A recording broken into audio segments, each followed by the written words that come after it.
ఆ ప్రైవేట్ స్కూల్కు గవర్నమెంట్ హాస్టల్ని ఏర్పాటు చేయండి అనుసంధానంగా.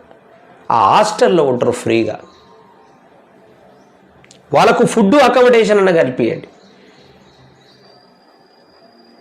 ఇప్పుడు ఏమంటారు, మేము ఇప్పటికే ఫీజు రియంబర్స్మెంట్ కట్టడమే ఎక్కువ, మళ్ళీ మేము హాస్టల్ని ఏర్పాటు చేసేసి మళ్ళీ ఆ ఫుడ్ పెట్టేసరికి తడిసి మోపిడైద్ది అనేటటువంటిది ఖచ్చితంగా గవర్నమెంట్ మాట్లాడుతుంది.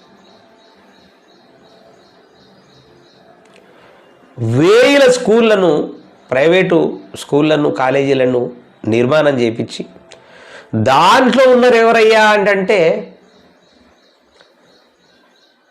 మొత్తం రాజకీయ నాయకుల కాలేజీలే. ఒక్క కాలేజీ కూడా బయట వాళ్ళది ఉండదు. ఆల్మోస్ట్ వాళ్ళ తమ్ముడిదో, అన్నదో, అక్కదో, బామ్మ